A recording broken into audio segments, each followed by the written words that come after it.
whenever you ask me for topic Hello? ideas. Hello? Hello. What's up, bro? Welcome to the What's Up Bro podcast with Nery Saenz, Mike Mercadal, and Mike Valdes. We talk movies, sports, pop culture, and it's funny, bro. The way Harvey Dent didn't realize it was a Joker, and the Joker took his mask, his little surgical mask off. Like, it's like he has the face painting. He has the face paint, but he has a surgical mask on. And the moment he takes the surgical mask on, he's like, wait a minute, you're the Joker?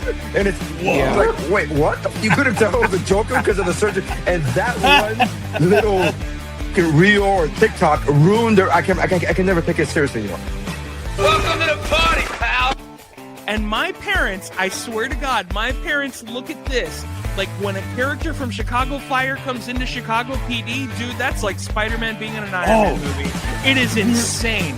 So you're telling me there's a chance? Yeah! I'm just glad I like vanilla boring sex like this. I'm glad that the sex I enjoy won't get me killed. I want my money's worth. Come on. That's how winning is done. Hey, I'm Dave Chappelle, and this is What's Up, Bro.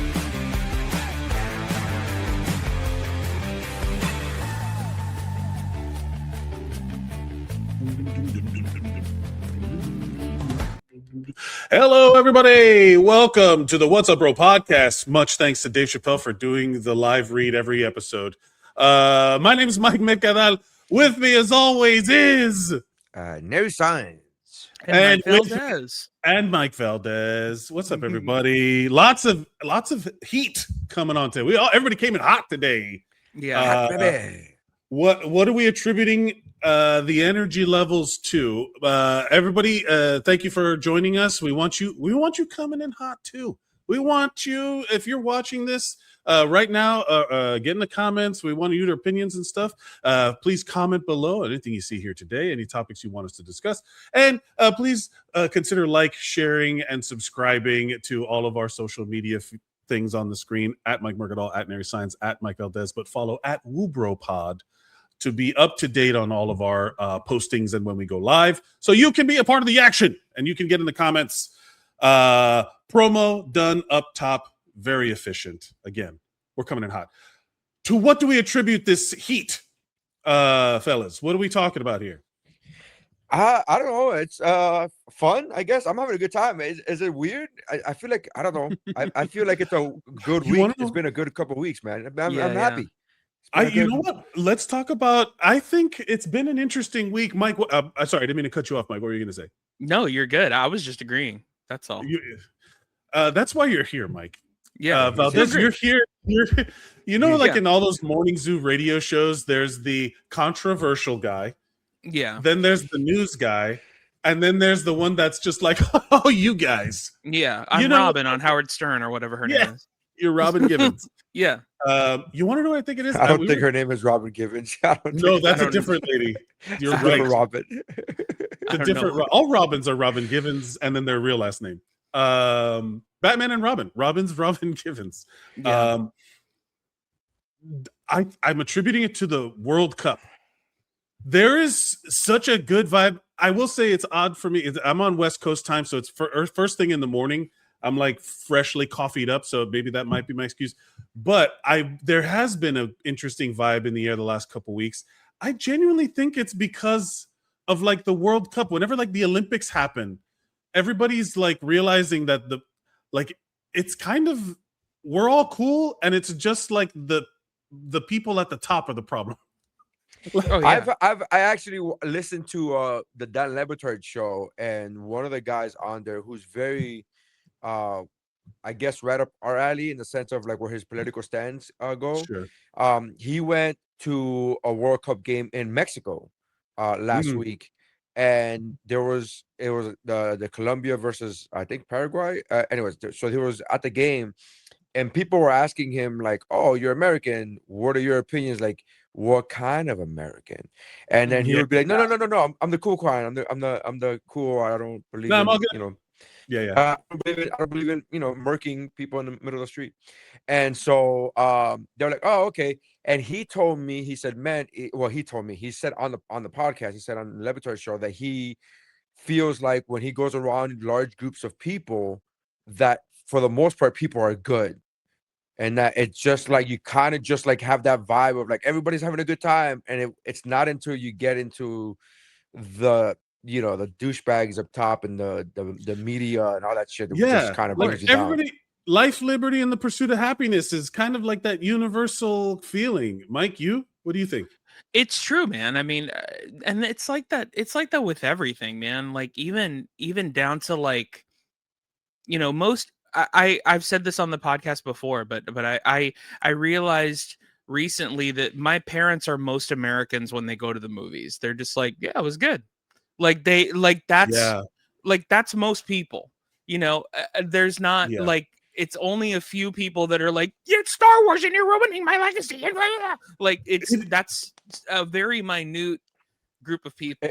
It's funny. I think I agree with you, Mike. I just think that those people, because they're usually the loudest, that's what people think most people are. So we go, oh, Yeah. most people don't like that. And you're like, no, I just think the loud people didn't like that. Yeah. They're all on the internet. When you just like something, you just like it, and you go, oh, okay. Yeah, they're all. I'm sorry. Go ahead, bro. No. They're all on. The thing is that it's the internet. It really is all of those old people blaming the phones. It's the phones.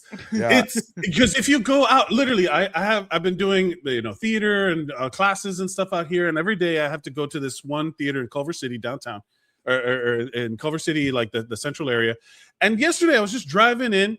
There was a bar showing the game, and I had like such a wave of like nostalgia from when you would go on a random Thursday night to the Grove and you would just see like groups of people milling around, like everybody like hanging out. Everyone was focused on this one thing. There was a bunch of people watching the U.S. play Bosnia, whatever. Which also, I respect the World Cup for educating us as to the different countries of the world and where they are. For real, yeah. Sure. Like I didn't know. Like when people talk about Curacao, Turkey, and all these other things, where it's just like, hey, man, I appreciate that because someone in the crowd is finally rooting for their team in the Democratic Republic of Congo. You know what I mean? I respect, like, yeah. And it's one of those things of like, I saw the group of people, and it is literally like, we got to go out. Like, we got to go outside. I'm not one of those touch grass people that say it kind of dismissively. I'm like, no, please touch grass. It's fun out there.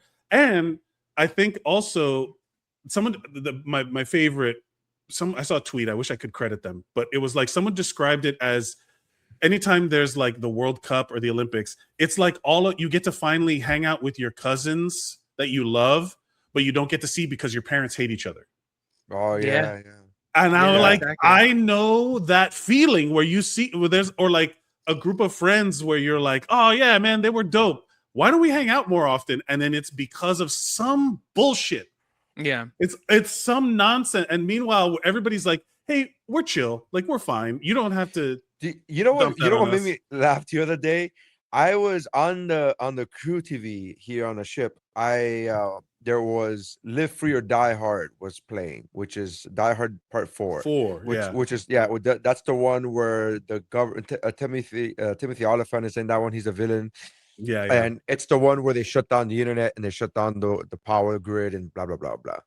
Yeah. In the movie, I forget his name, Mike Valdes. What's his name? The guy that played he was the Apple computer in the Apple commercials back in the days. Justin Long. Justin Long.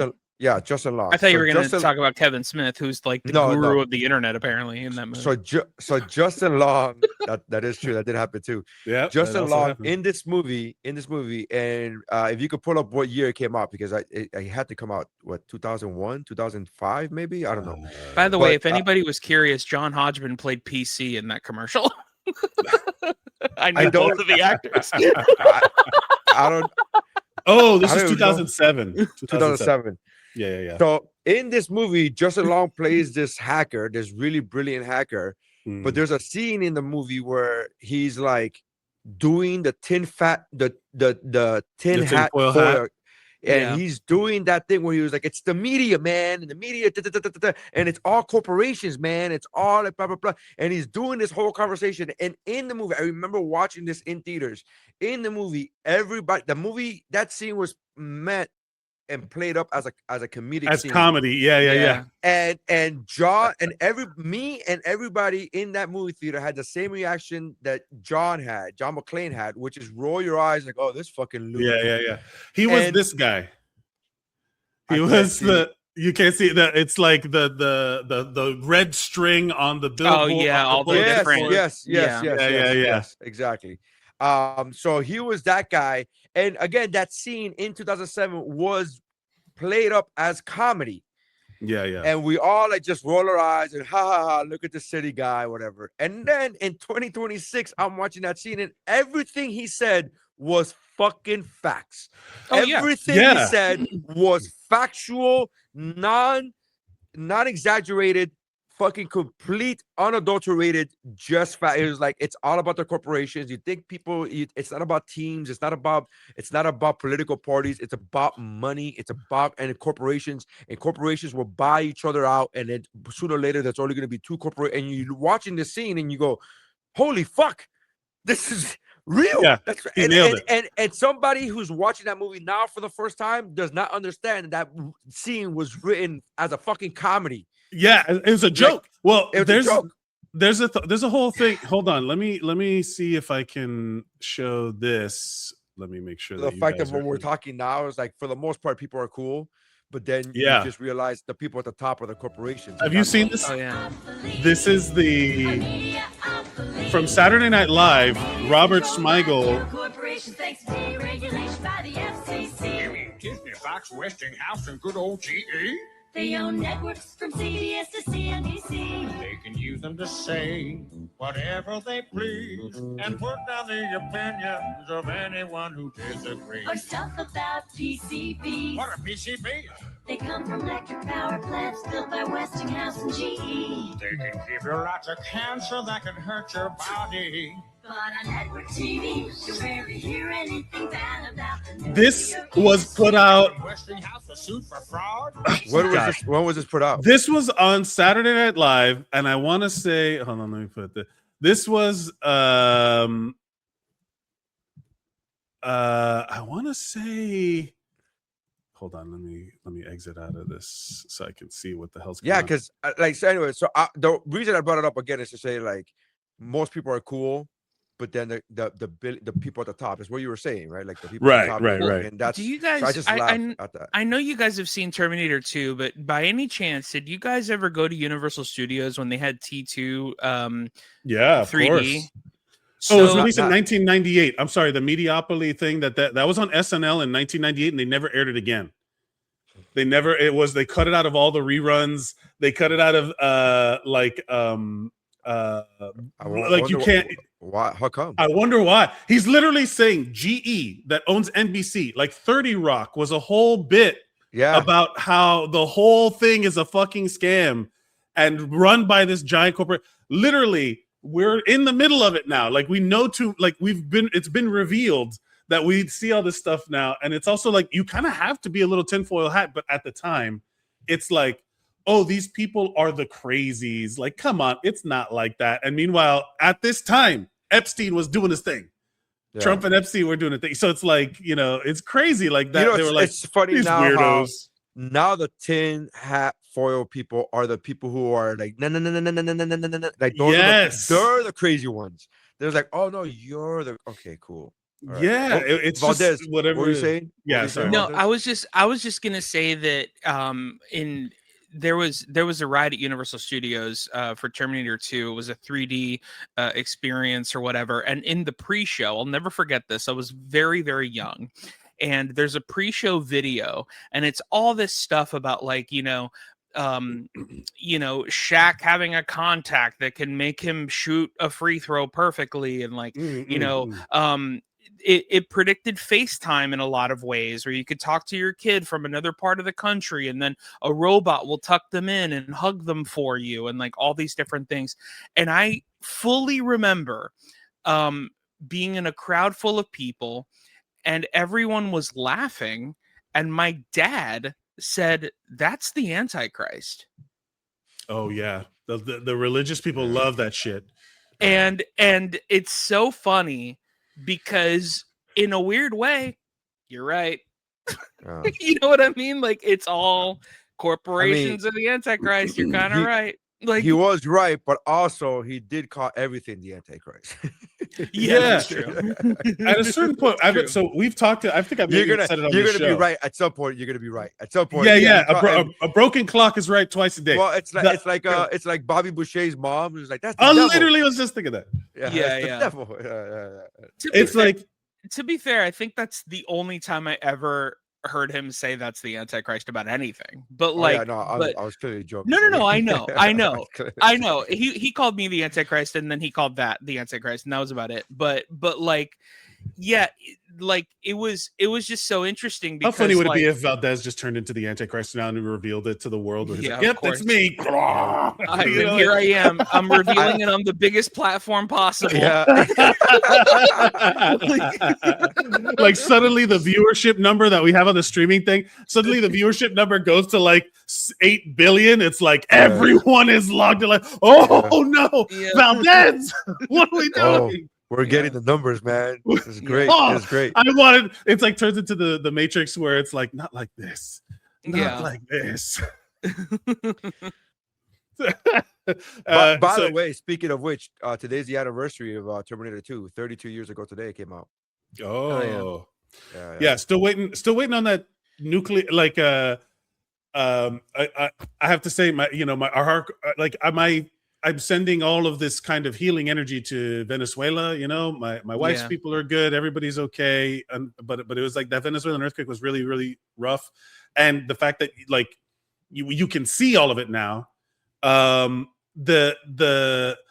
We're starting to like see like you're just more she's worried, you know, there's like all these earthquakes, and there was another earthquake in Japan, and there was like an earthquake in this other area, and she saw this article about how the San Andreas fault is like about to explode with like thousands of years of pressure, and there's The this Rock tried to tell you. The Rock tried to tell us, and then Um, you guys didn't want to listen. but I had to explain to her, like, coming to kind of bring this all around, is that we were never meant to like know all of this stuff. Like, it's just that it's like when you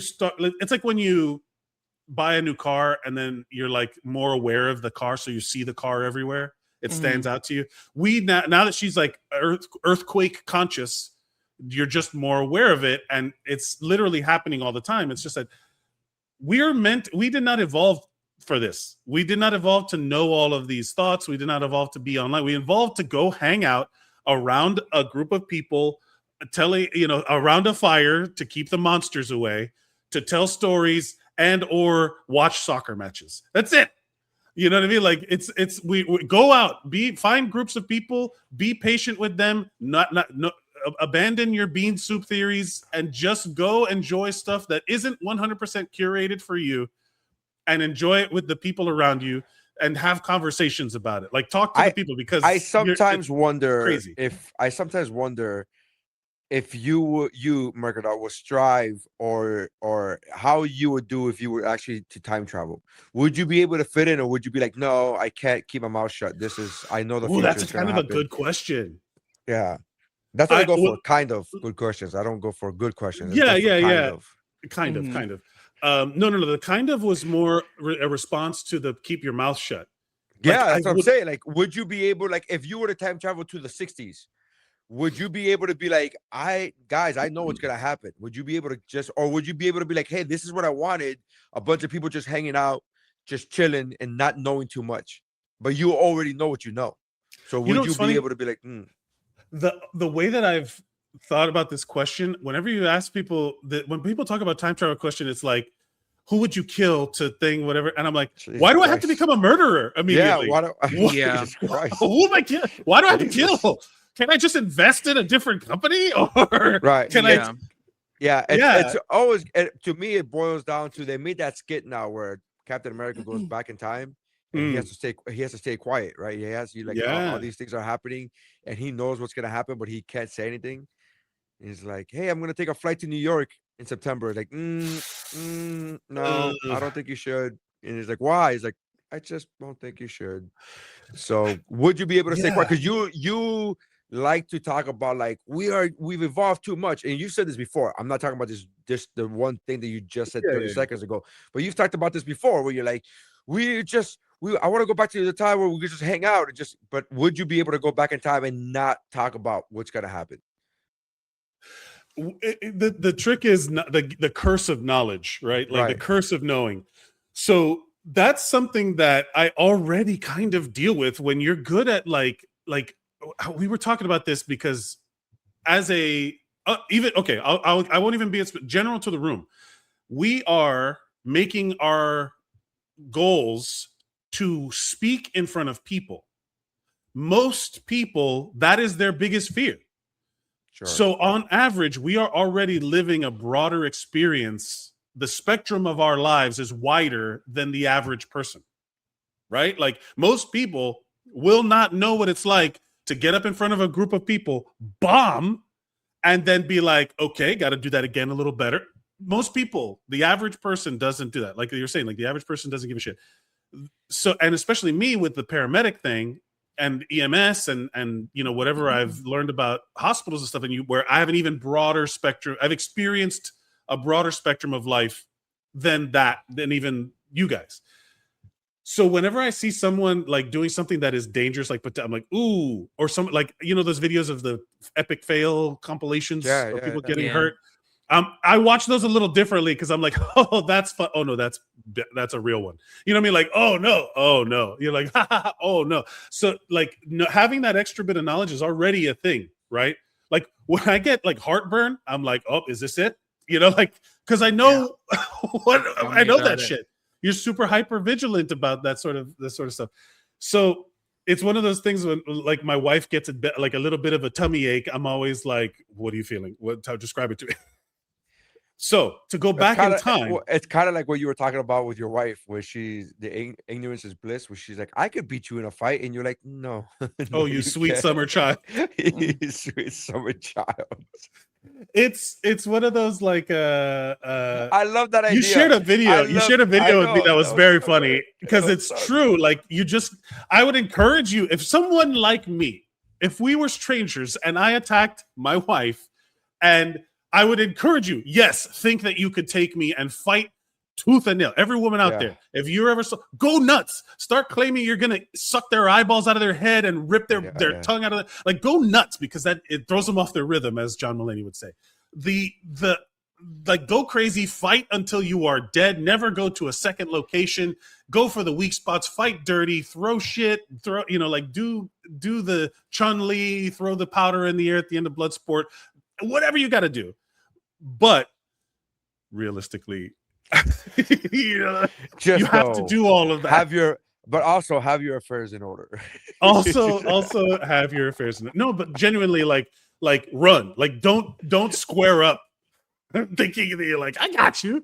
I'm crazy. Can I just tell you? I love when I see videos online of just people guys fighting. This happened twice this week, where I saw videos of guys fighting, where one of the guys literally in each video taps out, and you go, this is a real fucking street fight. What are you doing this tapping out? What are you doing, dog? What are you like? And it was the funniest thing I just saw to see people tap out in real life. You go, I don't know if you know how life works, but this isn't a cage match. This isn't a sanctioned UFC match. What are you talking about? What the fuck? This is, hey, did you not see me tap out? Like, there's no referee here. Oh, we're gonna the ref's gonna dock you points. It's like, what are you talking about? I'm trying to find there's a comedian in New York. His name's Diego Lopez. I'm trying to find his Instagram. That he does a thing called No Violence, KNOW, where he breaks down videos of street fights, because he is a professional. He fought MMA. He's a MMA instructor. He's got like a black belt in Brazilian Jiu-Jitsu. He had a title at one point, and he God, what the hell is his Instagram? It's all right. But anyway, he'll go through and he'll break down. Yeah, do a little. I'm gonna look him up. I'll tell a story. I remember one time I was at a festival and I saw Kendrick Lamar. I'll never forget this, where there were these two women. I don't even know how this fight started, but there were these two women, and I guess one bumped into the other, and didn't like the way they bumped into each other. So one threw her beer at the other, and then they were like, bitch, bitch, and then just pulling their hair. And then there was a guy with braces and a lisp that I can't even fathom. And he was like, kill, going like that. And finally the one to my right was like, I'm gonna end this fight, and she just took the girl's titties out, and it was the funniest thing I had ever seen. Yeah. Unfortunately, that does the work. And the guy with the list was like, excuse me, your titties. That's so funny. Dude, it was the freaking funniest thing. Like, I lost this fight, but I'm gonna take your titties out. Like, that's hilarious. That there is a thing of like, when you're in a fight in the world, I'm not talking about in the ring, I'm talking about like in the world, if you feel like your life's in danger, like but like do whatever, you know what I mean, to get so that you can get away. The goal is to get away. You're not trying to like, every once in a while I'll see like a street fight where they go after the guy after he's already knocked out, and I'm like, and there's always, this is the part that I'm from the era where everybody jumps in, and I'm like, what the fuck what are you cowards doing? Like, are you just want to get your licks in on a weak guy? Because it's like, what a pussy move to just kind of run in there. I mean, it's literally the mob mentality, right? I mean, that's literally the whole like, everybody's doing it. Just throw a kick in there type of shit. I hate it though. But no, of course. It does go like it. That's fucking ridiculous. Yeah, but it does go to say, I will say this, and I hate that it's true, but there's that Bill Burr joke of like, a guy knows where the line is. Like, he has to, because at some point when you're face to face with somebody, you say something that you cross the line, you're gonna get hit, and you're gonna like, maybe I shouldn't have said that last shit, right? Like that joke. Yeah.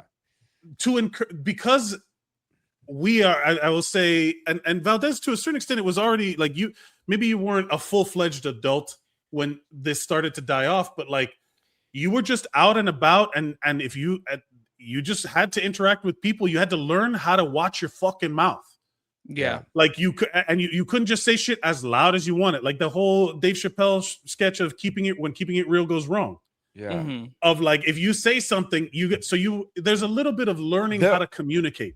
There was a video that just happened, like it just went viral like 2 days ago. So I don't know, but it just happened of a viral streamer, a super viral streamer.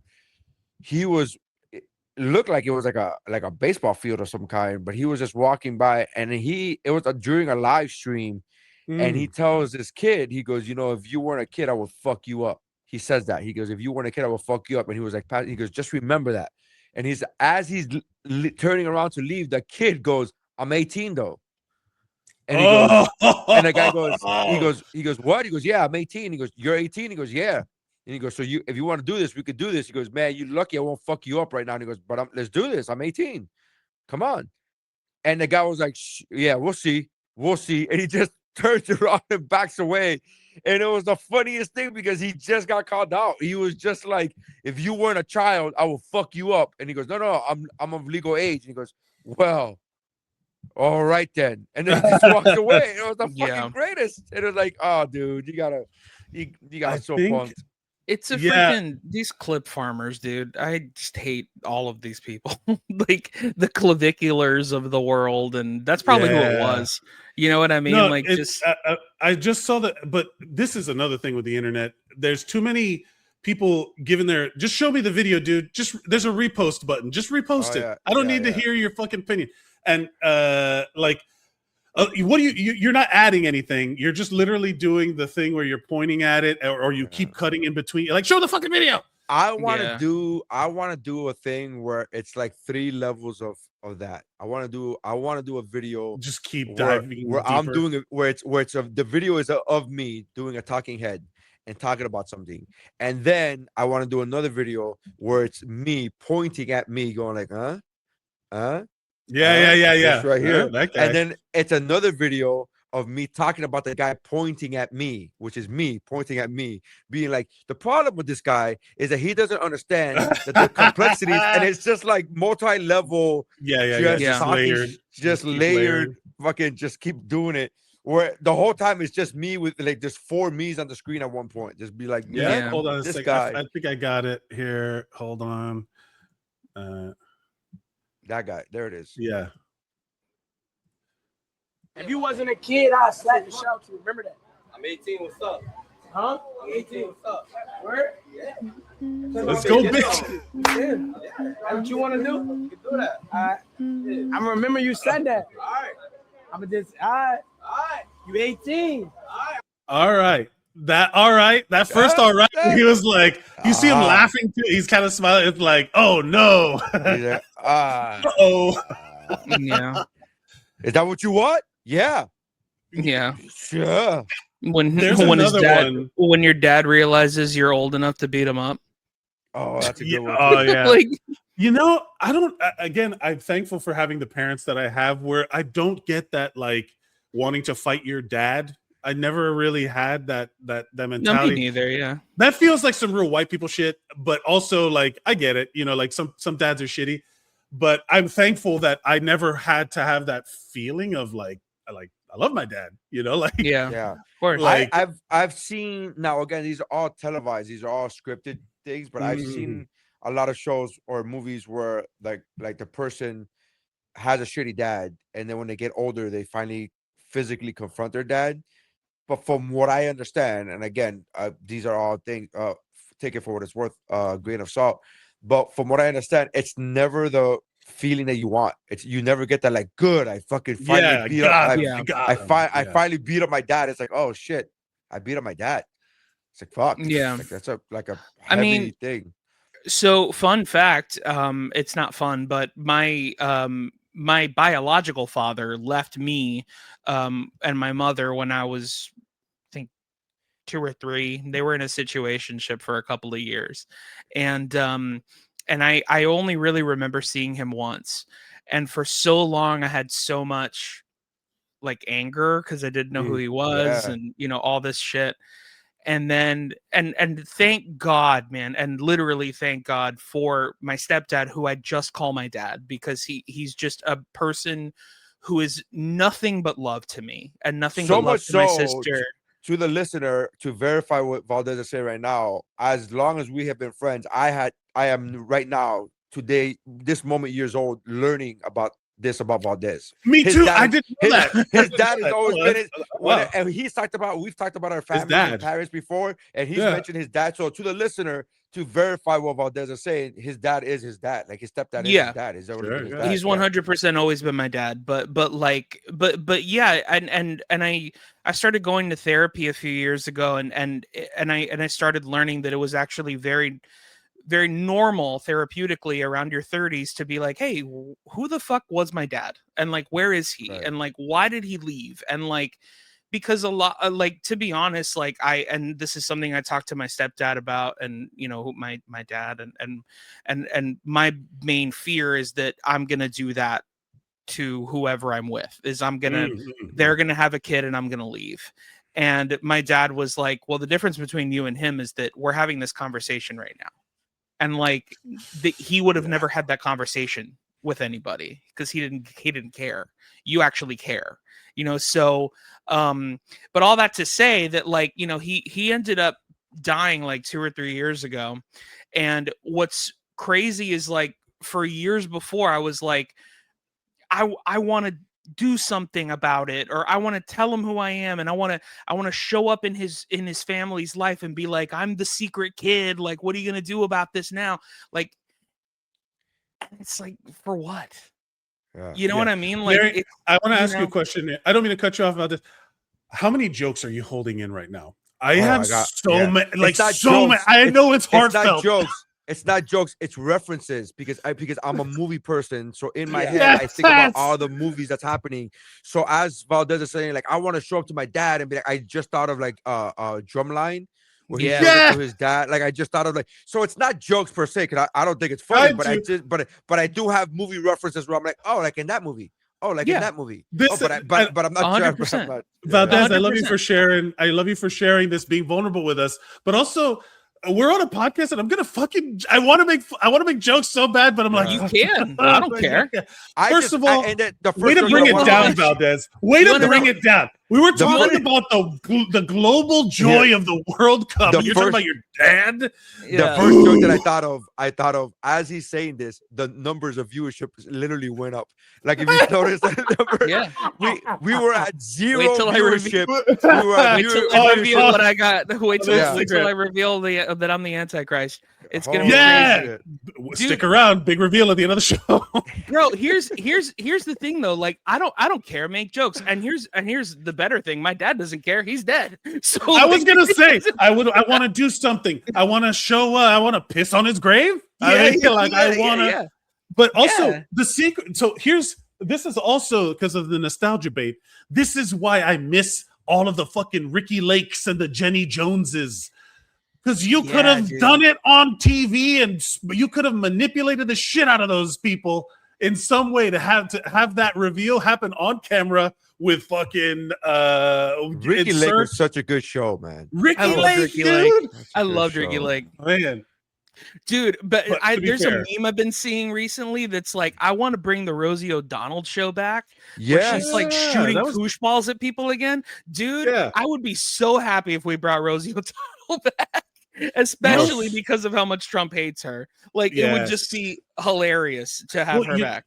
It reminds me of put her in Colbert's spot. Like, that would be good. That's a great idea about this. I was gonna say, like, at a certain, like, there's so much of this, like, I've been trying to turn around because I've gotten so much angry in the last few years because, like, in the last 10 years, we'll say, since, you know, all of this stuff, like all of the rise to fascism, to the point where I'm no longer trying to, like, hey man, if you're into, at this point, if you're still holding on to your ideas about this stuff, I can't do anything for you. I'm going to go have a good time. Yeah. So, like, literally, the Rosie O'Donnell show was like a fun time, except when she had Tom Selleck on, where I saw that live. I happened to remember that episode. I caught that episode live, and I was like, wow, this is really awkward. But I was like glued to the TV. I'm like, this is really super awkward. All this is weird. And they kept it in the show. That's the fun part. Like they just did it. Like, they could have edited all of that out. But what I'm saying is, it was live. That show was live. Rosie O'Donnell was live? Yeah, Rosie O'Donnell was just like a regular talk show. No, Rosie O'Donnell was live. I mean, they could have cut it from the rerun. Yeah.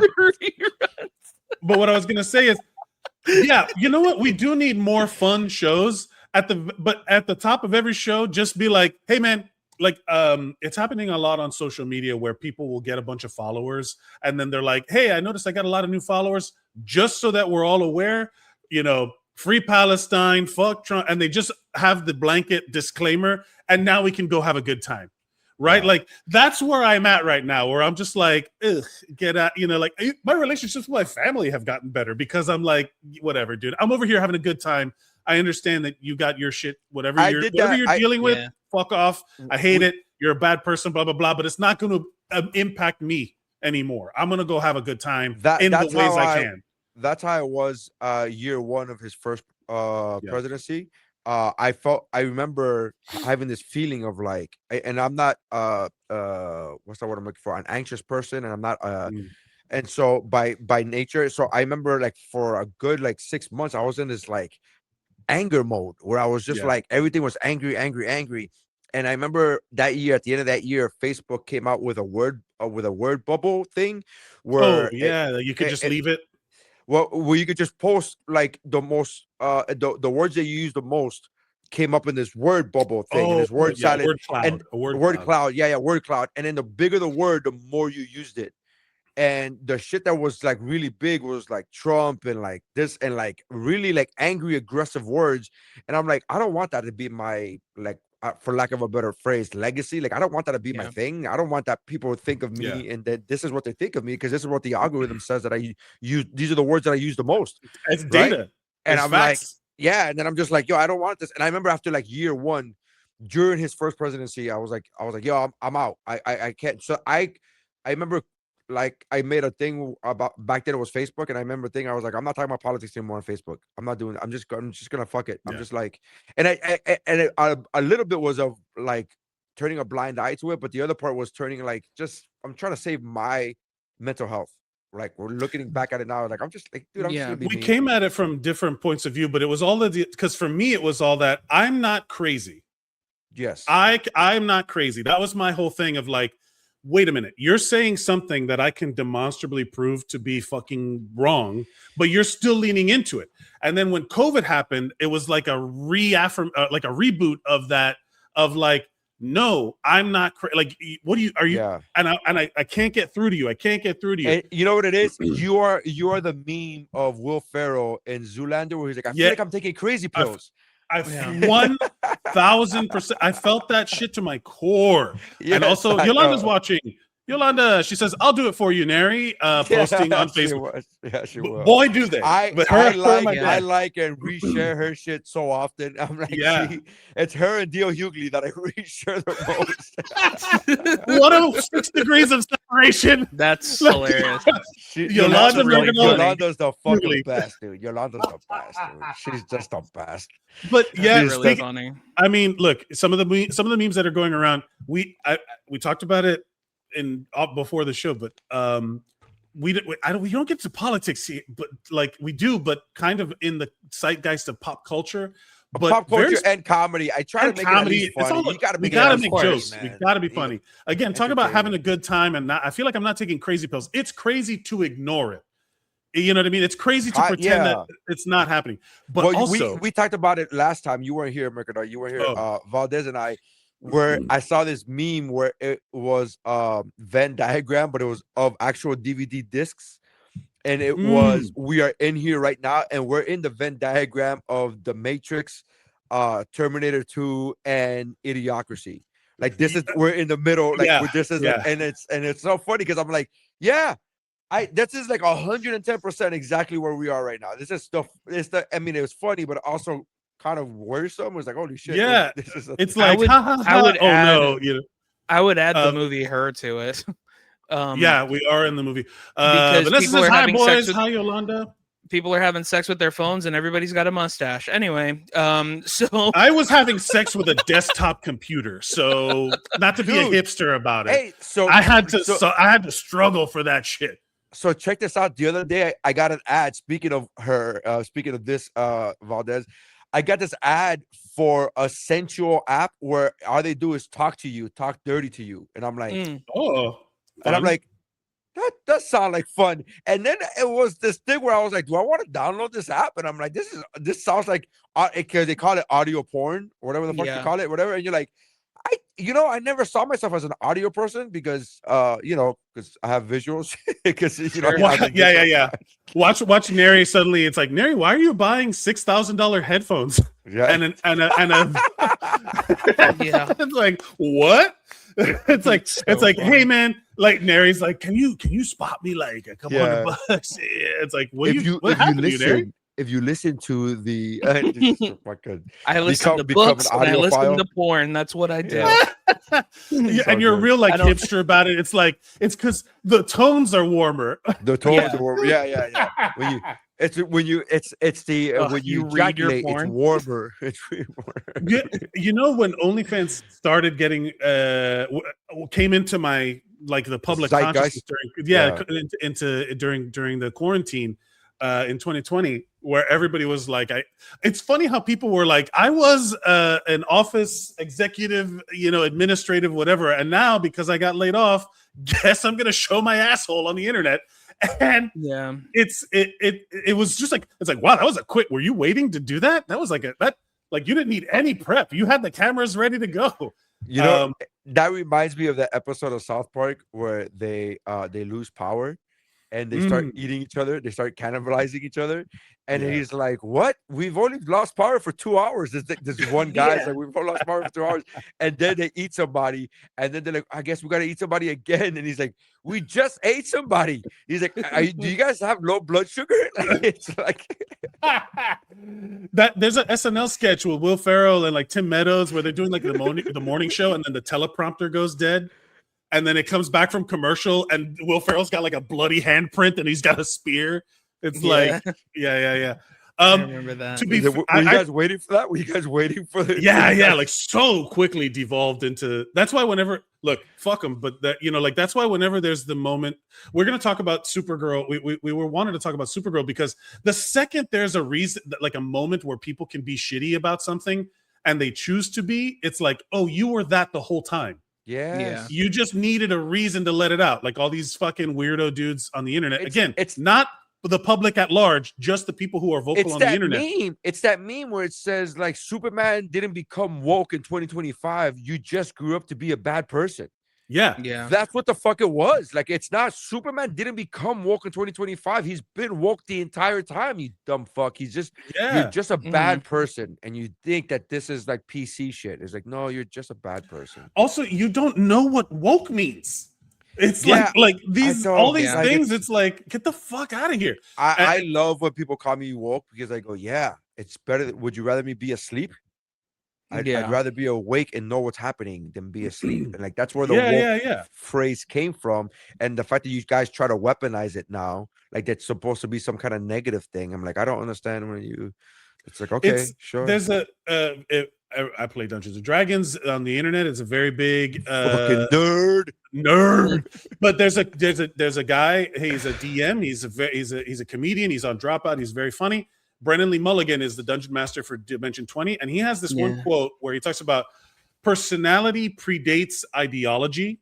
Before you were a fascist, you were a racist and an asshole, right? Like you just have a better label to put on it, right? So like what we were talking about, these ideas of like how quickly someone turns to this stuff. It's like, well, that's been there the whole time. You just needed permission. And I think that's what's happening a lot is that they collect, like having the shittiest people on earth be able to communicate with each other without someone audibly in the group going, hey man, fuck you, dude. Like there's always the wild card in the group of friends. We grew up with them. We had to learn how to tolerate them, but they also had to learn how to like shut the fuck up or get excluded from the group. Now there's no exclusion because you can always find some shithead online to be friends with. It's the hot tub time machine where he's like, he's an asshole, but he's our asshole. Yeah, like, everybody used to have one of those where like the guy that was the one that you did not want to come up and talk to you when you were talking to a girl, because the second that guy shows up, you might as like whatever, he's gonna ruin everything by saying something fucking terrible, like hi, whatever, and he's like that scene from that was Silent Bob. He's like, you ever had a fat guy lick your asshole? He's like, yeah. You ever had your asshole licked by a fat man in an overcoat? And then she turns around and he's like, no, not. But back to the OnlyFans thing. I genuinely, and the $6,000 headphones, I'm going to do this thing because I wanted to do it. I'm going to just do an OnlyFans where it's me saying horny things into the microphone, but it's like your dad being proud of you, or like you can get through this, like hey slugger. Positive affirmations. Affirmations of like, you just tell me, you just like guide me, and I'll just have a conversation with you, like, hey kiddo, I know you're having a rough day, like that kind of thing. It's like if you ever need anything, you just reach out, man. I'll give you all right, I'll get it. How much? Yeah. Valdes, baby, first customer. Valdes. But yeah, it's just me whispering sweet nothings into the microphone, but it's like, dude, I swear to God. Oh my God. I had a dentist call me slugger once, and I was like, that's the best dentist I've ever been to. I swear to God. It's like, all right, be sure. It's like, all right, slugger, be sure to keep brushing your teeth. And you're like, okay, dad, I love you. I mean, I was like, I'm 35. I was like, why do I care about another man calling me slugger? I love Who doesn't want to be called tiger? It's the same as an older black woman calling you baby. It's the same. It's true. Or like when an older Latina lady calls you mijo. It's lovely. It's nice. This is why I love the World Cup. I want to learn those things from Cambodia or whatever, This is how much we are comedians. If for the listeners and for the watchers, the viewers of the show, this is how much we are comedians. we had one member literally divulge his deepest fucking feelings and fears to us on the show live, by the way, because we didn't know this preemptively. He literally is telling us about his dead father that left him at the age of 2 years old, and he's giving us a scene from fucking Why Doesn't He Want Me, man? He's giving us the Will Smith scene, and fucking, and then one of us is like, "Hey, bro, how many jokes you got cocked in the barrel right now?" Like, "Oh, dude, I got so many it's new information. It's new. It doesn't matter if it's traumatic. It's new. I have to come up with the bit. I got it so much. I got so many locked and loaded right now. It's so funny. I mean, I have jokes too. Like that's the only way we get through it. Like if you're not laughing, you're crying. So like why not make yourself laugh or make other people laugh? That's always been my motto. You know? It's so much. Like I again, new information to both of us. We're like, wow. So yeah. So he's not going to be coming on the podcast. Okay. Yeah. Okay. All right. How great would it be if all of a sudden I clicked on one of the comments and it's about that from beyond the grave? From beyond the grave. That'd be so funny. Like, Dad, get back down there. Where he's just like, it's hot down here. Que calor. Like, que calor. That's so fucking funny. Oh my god! When did you find out? When did you find out that your dad wasn't? That dude, your stepdad wasn't it's actually the funniest part of this whole story. My mom never wanted to talk about my dad ever, and the day he died, she couldn't have been happier to tell. Wow! So you just found out 3 years ago? You found out 3 years ago? Like maybe I think the longest 3 years ago, but maybe 2 years ago, around there. Yeah.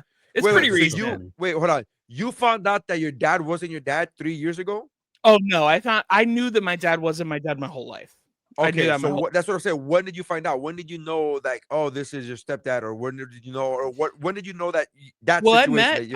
I met my stepdad at the church where my mom was taking me, and that's how they met, and they fell in love. So you already like, okay, so how old were you when they got together? I was probably 7. All right. Yeah. 7. They got married when I was 9 or 10. Right. So you could. So all right. So it wasn't, because in my mind, for some reason, they like he stepped in right away, and then it wasn't right away. You were none the wiser type of deal. No, it wasn't right away. She did a Tarzan swing from like real dad to stepdad. There was like one vine to the next.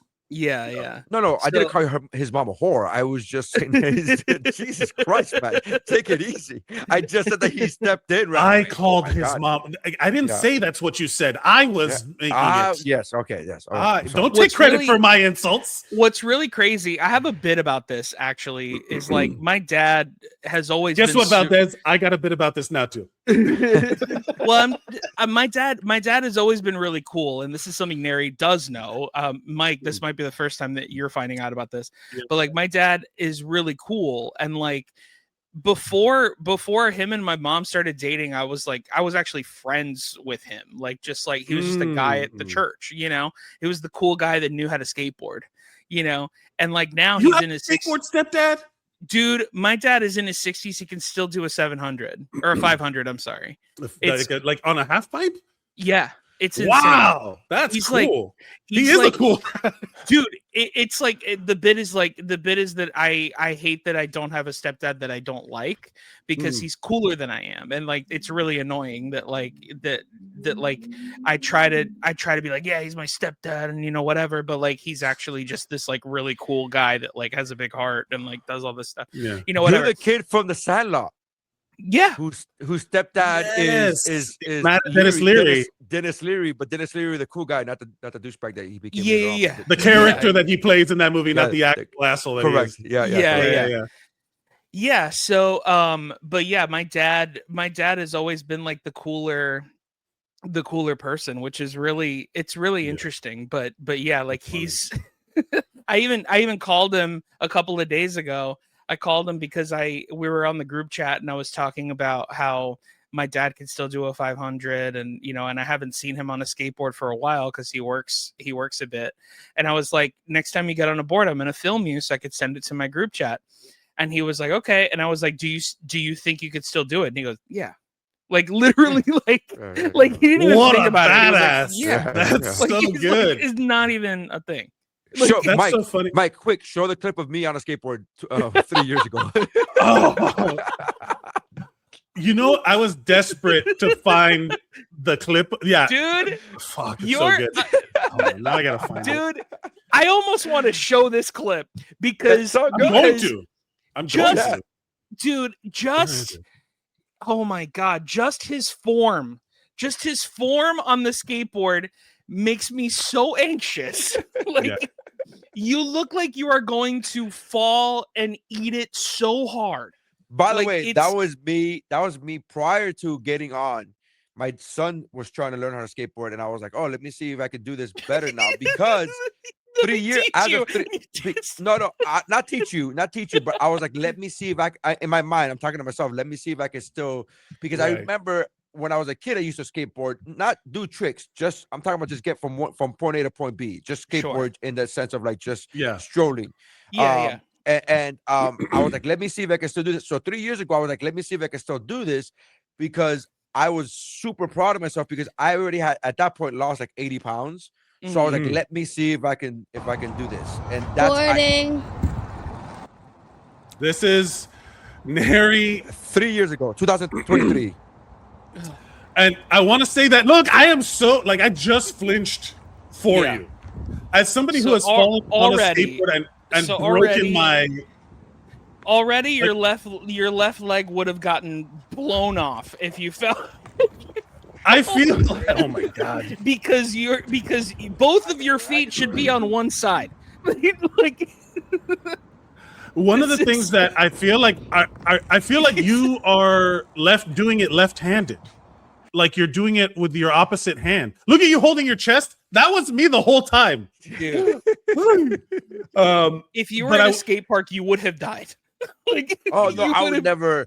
Here's the thing. I've always been pretty self-conscious and pretty honest about everything of myself, including whether it's physical, whether it's like I've been one of those guys, like when I started stand-up, I was one of those guys who were like, oh, that wasn't a good show. And those people who go, I wish I had the delusion.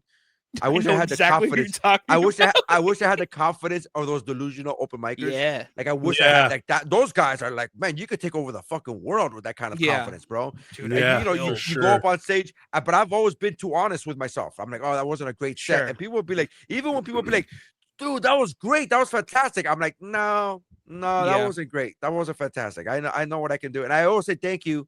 But in my head, I'm like, no, that wasn't. So I've never been that guy, like, to be like, let's go to a skate park. Like, that's fucking nuts. Like, that's no, dude. No. Are you realistic, or are you one of those people that's like, if you had a good set, you're still like in your head, you're like, that wasn't amazing, but if somebody says that you did a good job, you believe them? Well, I don't believe them. I thank them because hey, if you had a good, if you enjoyed it, that's what matters, whatever type of deal. But it's not a matter of, to me, I always tell young comics, I was like, I don't believe the guy who says that I was the greatest thing on earth, because if I believe him, if I believe his opinion, then I have to, by law, believe the opinion of the guy who says I suck dick. Those two people's opinions value the exact amount. They have the same exact value. Unfortunately. So I always believe it's like me. Like I believe me. Like I know what I can do, and I know that was a good. I could even tell you, I've said this for years now. I've said this for 20 years, which is one of my like proudest things. Is like I could even tell you when it's the crowd, the crowd is too hot. When I go, that was a great set. show, because it wasn't earned. Yeah, that was a great set, but that was the equivalent of like an empty netter in hockey. It's like, you won, but you only won because the other team pulled their goalie and then you just scored an empty goal. Like, that's not really the same as winning. So I could tell you, like, that crowd was too hot. Like, when they're laughing, hysterically laughing and stomping their feet at the setup, it's like, no, this isn't me anymore. Yeah. This is now some energy has taken over the room where I'm just now like, okay, Dude, it's I was not a just thinking thing. about this yesterday. I thank God that I got into stand-up comedy because it made me learn so much about myself.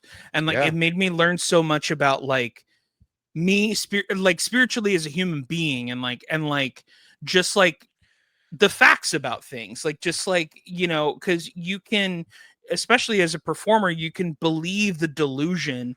And unfortunately, you know, and a lot of us believe the negative delusion and not the positive one. Sure. But Yeah. but like it stand up is so matter of fact. The joke worked or it didn't. And that's it. Like it is just like and I so much love it. so. I love it so much because you get the instant Yes. instant results.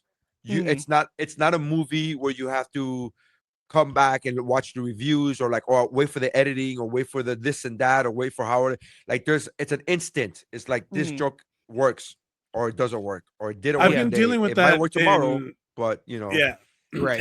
In acting classes where it's like at a certain point I don't know if this is going to work or not. Like, what do you want from me? And it's like, you have to, and on self tapes, when you have to do auditions where you have to film yourself. Is this good? Is this good? Yeah. In comedy, because in both stand up and in improv, like when you're doing an improv scene that's bombing, you know it. It is like, it is rough, dude. It is not great. And that feeling immediately teaches you where you're like, oh no, I have to correct this. You know what I mean? Like I have to do, if I'm going to keep doing this, I have to fix it. You know, like I have to, and that's a thing that I don't think, you have to be introspective. You have to be willing to say, oh, well, I guess you have to, like you were saying, like I have to accept all opinions, right? If I accept the guy that says I'm great, I have to accept the guy that says I'm shit. If I am like, I hate when comics get off stage and they're like, man, that crowd was garbage. And I'm like, no, you were garbage to them. The crowd is right. I am I used to be of that nature. I used to be of like, there's no bad crowd, you're the bad comic. And I used to give the example of like when I first started comedy 23 years ago. I used to be that guy who was like, okay, that crowd sucked, but could insert famous comedian here, could he have gotten them? Right. So I've gotten that. I'm at the point now, 23 years later, where I could tell you, no, sometimes audiences are just bad audiences. Sometimes they're just bad audiences. And here's the reason why I can tell you this is because I did this exact same set at 8:30 and they laughed. And I did the same. And so now at 10:30, if you're not laughing, it's no longer me anymore. It's now you as a collective union group. Now, could it be a variation of both of us? Sure, I guess there's different things I could have said it. Maybe my timing was, but I just did this at 8:30 and it worked at 8:30 and it killed at 8:30. So why is it not killing at 10:30? Again, there's all these variables, but I am very honest with myself. I no longer tell people. I no longer if I think it's a good show, it's a good show. I do say this. 23 years later, I still hate, and I've always hated when comics get off stage and go, I killed. It's like, fuck off. Fuck off. Fuck all the way off. I killed is such an overrated statement. It's such a bad statement. And what you mean to say is I had fun or that was a good show. That's what you mean to say. But the phrase of I killed is such a like, that's what you're supposed to do. You did your job. You're bragging about doing your fucking job. Get the fuck out of here. The most I've ever bragged is I have said to myself alone in my car, you are funny. Yeah. That's it. I don't think I've ever, that's good for you. I don't think I've ever said that. Like, I've been like, that's the most I've ever done. Yeah. And that was because I absolutely did amazing. Like, and I like did really objectively well. Like it was, that's what I would say. That's what I would say things like, oh, that was a good show. That was a good set. I'm happy with my set. I remember one time I got off stage and I was like, that's the best show I've ever done in my career. Like I remember saying that. I'm like, that's the best show I've ever had in my career. I've said things like that. But the phrase I killed bothers me so much because I'm like, doctors don't do that. Because doctors don't do that. You don't be like, I fucking saved that motherfucker's life. It's like, what? You did your job? You did your job. Yeah. That's what you did. They don't say I killed. As someone who knows, as someone who knows doctors, I have heard them say both. So don't let your delusions fool you, buddy. There are some egomaniacal doctors, and there are some doctors who are like that genuinely a mistake could kill somebody, and then you have to ride it out. You know, like you have to accept it. Ride it out. It's just You have to, you got to go back on stage again. You got to go back into the operating room. You know, you got to just do it Yeah. again. You know, just You gotta gotta do some open mics in people's bodies. Like, no, just, hey, like getting back on the horse that again. That's the thing that most people don't experience. Like when they get like those people will carry the trauma of public speaking with them forever. And we are literally going, how can I fuck up? And then how can I recover from the fuck? Like I was talking about this. It's skateboarding, dude. That's what it is. It is like I have so much. The only way to learn is skateboard. The only way to learn is to not move your left foot the correct direction and have it blown off, like Nery.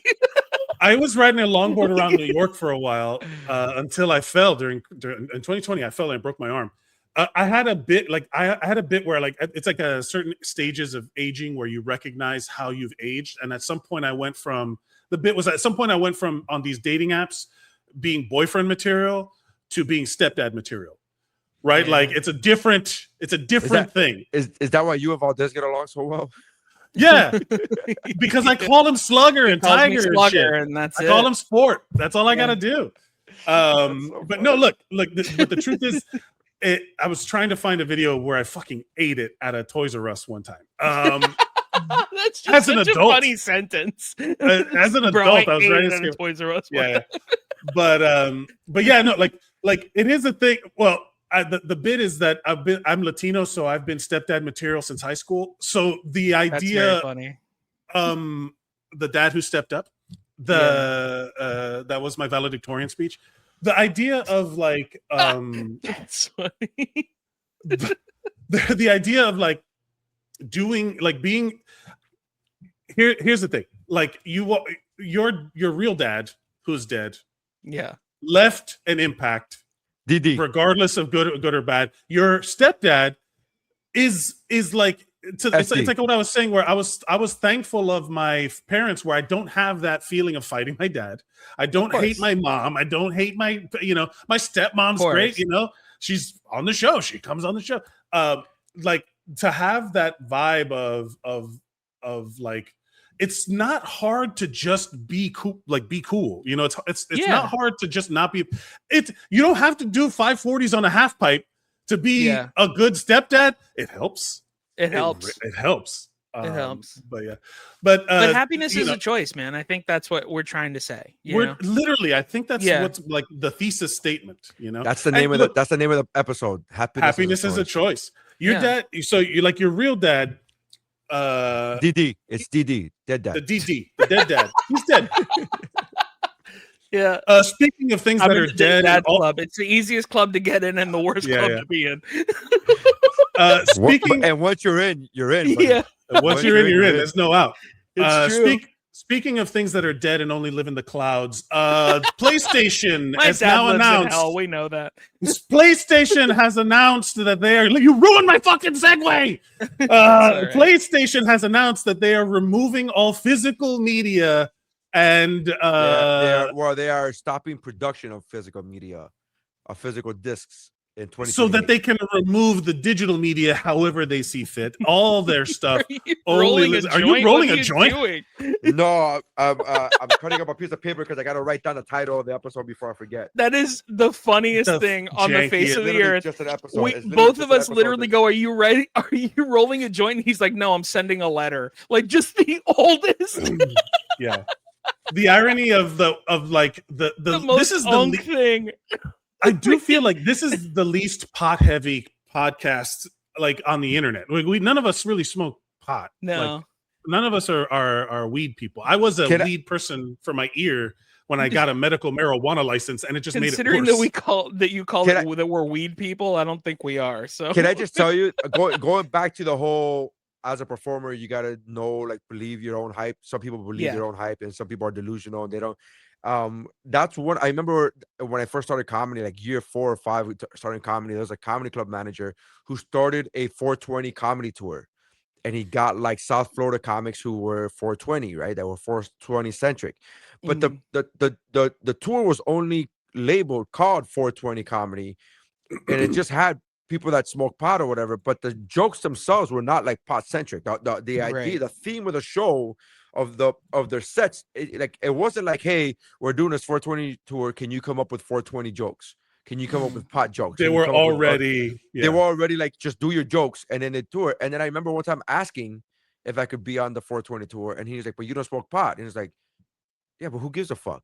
Who Yeah, gives a who fuck? cares? Yeah. I remember saying this to the manager. I was like, who cares? I'm like, are you believing your own hype? Nobody, like, are you guys actually smoking on stage? Like, what's happening? Like, I don't know. Yeah. Or like, are there jokes about 420? Like, no. There's like, who gives a fuck? Like, and I literally said to him, like, are you falling for your own marketing? Are you believing your own hype? Like, it's just a marketing tool. It's just the 420 comedy tour is just a fucking marketing tool. Like, I don't understand what's happening. So funny that you mentioned that. Like, I've never been like, that literally lost me a gig because I don't smoke. It's like, you can't be on this show. And I was like, okay, buddy.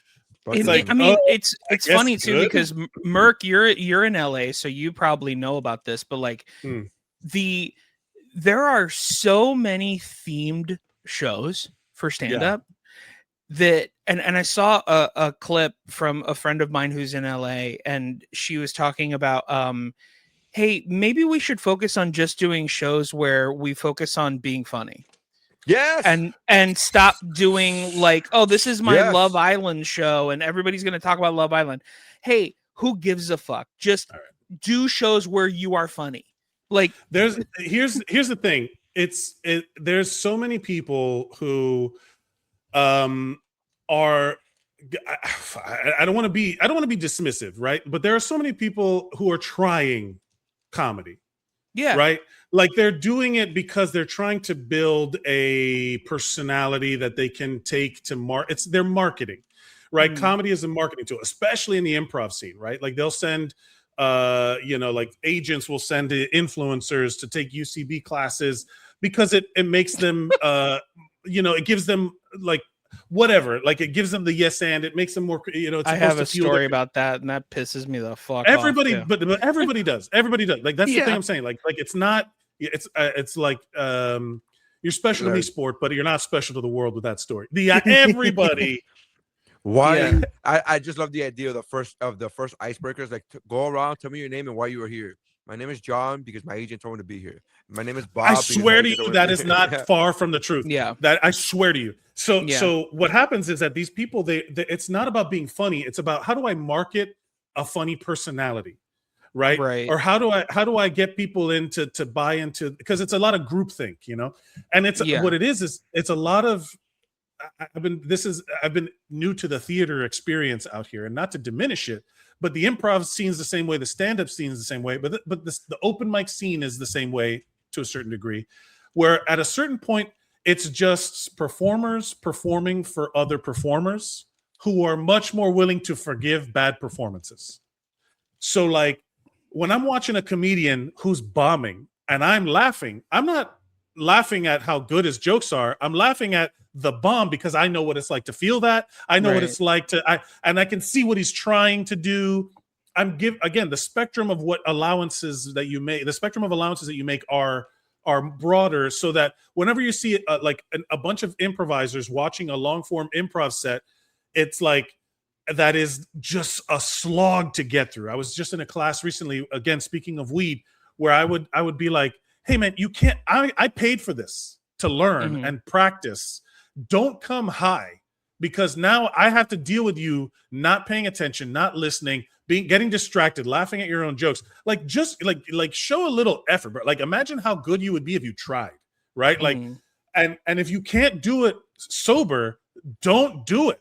Like, it's not, you're hurt. Do it only with other high people. But like right now, this isn't that, So a lot of performers are doing shit that if you took it to, like, Nery, he's a perfect example of, like, I would book you over anyone else for a show that you don't know the audience, because you literally are doing shows in front of people who are not there to see you, but they and may not be comedy fans, or may have a different aspect on what they think comedy is, and you're still having to get laughs from them, rather than a comedian who's been writing open mic jokes for open micers.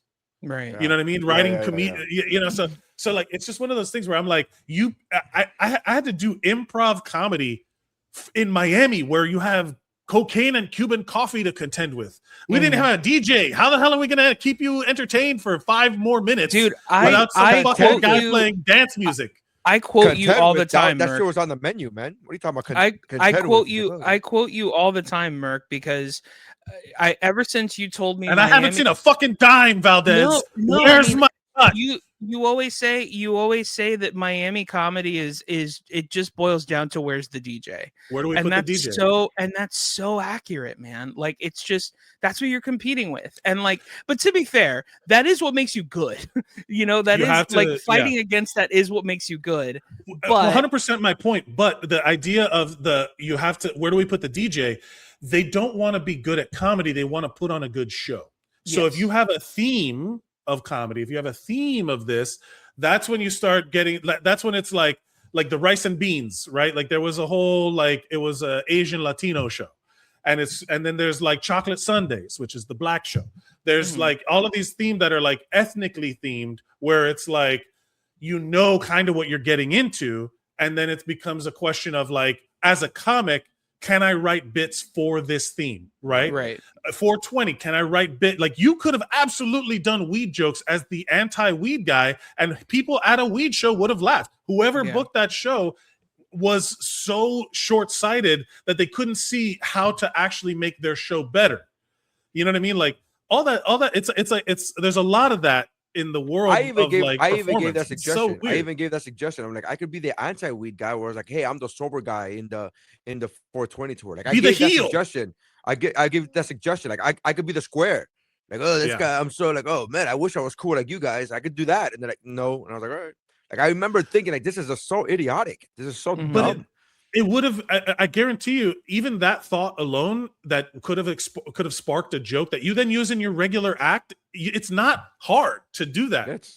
It's not hard to just then form the topic of conversation to talk about weed, and then be like, "I'm the anti-weed." You could use it anywhere. What I'm saying is, so that these shows don't do what they're supposed to do, in that it's supposed to help you write comedy. It's supposed to help you be creative in a new way. But what it is it becomes very like stereotypy, tropey, and all that stuff. How do we get on the theme shows? Well, the idea, I don't know how we got on it, but I like again, I'm not opposed to theme shows for the sake of marketing. What I don't understand is like a theme show where every joke is the same premise. It's like, what? That's the opposite of what comedy is supposed to be. Like, what are we talking about? Like, I'm okay with like, hey, we're all fans of The Office, so we're all gonna come here and we're all gonna do jokes. And some of them are going to be about The Office, sure, but not every single joke from every single person is going to be about The Office. We could just have fun and then just know that we all like The Office. That could be a thing. That was so. I've just been cataloging all of Zeros on Heroes and the Unsung Heroes shows. They're going to be up on YouTube. I'm migrating everything over to YouTube. All the videos of the audio podcast are going to be available on YouTube Music, and I realized that every single one of those shows had a theme, and you could get up there for 5 minutes. And if you wanted to like use it as a writing exercise, like a structure for you to brainstorm around. Like one of them was that I ended up listening to a piece of it to see what it was about. We did a March Madness style bracket of basketball movies. Right. So anyone who could come up, but if you could, the context is key, right? If you're just going to make the same joke about basketball or basketball movies, whatever. But if you talk about your experience playing basketball or watching one of these movies, that is something that, like, as the non-weed guy, you would have had a unique take. Sure. Yeah. Yeah. The whole point is to have a unique thought and share it with people in a funny way and make people laugh at your perspective. That it's like, you know, give us some fucking context. You know, like, I don't want to hear your like the mom impressions of ethnic moms is like, great. What, like, the sound of your voice is funny in that moment. I don't care. What's the bit? That's the worst. I can't stand it. I can't fucking stand it. Jesus Christ. But anyways, I've heard some good ones, and it's because what they are saying is fun. That's what I'm saying. I've heard good jokes. The accent doesn't make it better.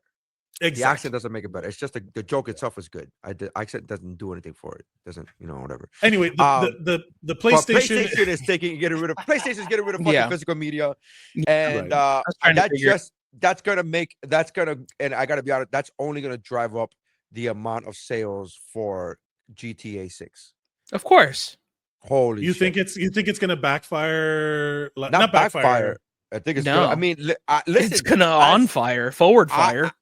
as somebody I was only planning on getting the regular GTA 6 as of 48 hours ago. And now yesterday I find out that they're getting rid of the physical media. I'm like, well, now I have to get the most expensive physical media that they have because it's the last chance I'm gonna have. GTA 6 isn't gonna have a disc. Yeah, it is. That it is. I thought they waited to announce the no disc thing because GTA is going to have a code in box situation.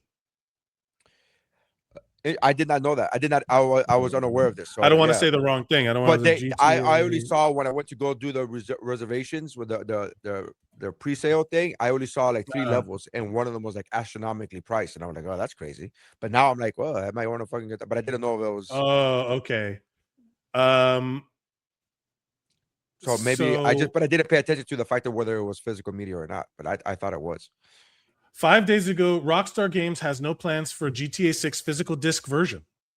GTA 6, Grand Theft Auto 6 going digital only is a car crash for physical media. GTA 6 could be the final death knell for physical media, but still makes sense to pre-order. I get it. I don't know. A physical disc copy is not in the works. Interesting. I did not know that. So I'm just reading headlines, but because that's all we do here at the how we do, baby. Podcast. That's how we do. All we do. What's up, bro? Headlines only. Headlines are what's up. I just can't wait, due to the fact that they're no longer going to be producing physical media, for it to really knock these prices down for the consumer. Because obviously, yeah, that'll help. It's going to be so much cheaper to produce these games if you don't have to worry about putting it on a disc. Well, that's the thing. You're paying $60 of the $69.99 is going to the box and the disc. That's the thing everyone knows. It's I mean, I figure this is like, first of all, Sony invented the disc. Like CDs was a Sony thing. Blu-ray was a Sony thing. For them to turn around and be like I've abandoned my child, like that. Like, it's your thing. It's so obvious, like a cash grab. Everything's licensed. They just deleted 530 something movies from their archives that you paid money for and you cannot get back. Like, that you just paid for the access to. It's nuts. I love the idea of the skit from Chappelle's show where people are so mad at this. You're like, what? Getting rid of physical media? Let me talk to your manager. It's like, I am the manager, B. It's like this guy got fucking. I am the one that fucking Sony is getting rid of. Let me talk to your. Yeah, I am the creator of CDs, motherfucker. I am the creator of fucking disc. Get out of here with this shit. We don't want it. We're done. We're fucking get out of here with you. I'm like, oh Jesus, dude. You know what I was thinking about is like our old man talking to the kids is gonna. Old man be yells like, at cloud. Is literally us yelling at a cloud right it's now. not even gonna be. It's not even gonna be that, but it's like us explaining to kids, like because kids are gonna be like, Granddad, what was Best Buy for? And we're gonna be like, oh, you used to be able to get music there, and they're like, oh, the thing that you get on your phone for free. And they're like, no, like you would buy music, and but all the music, no, you would pick one thing, and for $10, you could maybe get 10 songs that you like. 12 tracks, 3 of them were skits. Yeah, and one of them was good. One of them was good. Yeah, Busta Rhymes. Do you know how much money Busta Rhymes stole from me? Because he had one track, he had one hot track and a fucking album. Hoo-ah, got you all a check. Name me another song from that album. That fucking album sucked dick. But I was like, hoo-ah, got you all a check.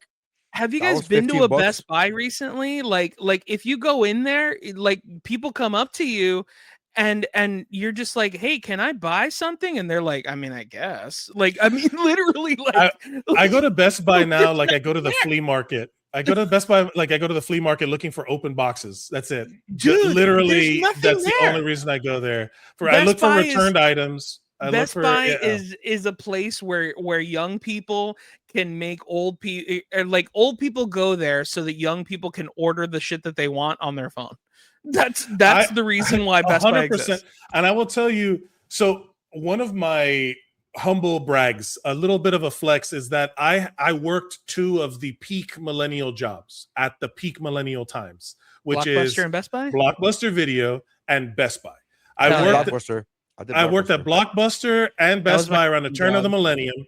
I was there for Y2K, and I was there when Best Buy had the big displays where you could play Tony Hawk Pro Skater, and I was like the best. and like I was there for like the peak box store era where Black Friday was a thing, and you had to go. I worked in the PC home office during that PC boom when like broadband Don't internet talk to me came about the dark magic. I was there when it was created. Don't cite the deep magics to me, which but that's the thing, is that those are like, it's hard to explain because millennials are in that weird thing where we actually had to know how our technology worked. Mm-hmm. And because before us it didn't exist, so we had to teach the people older than us how to do it.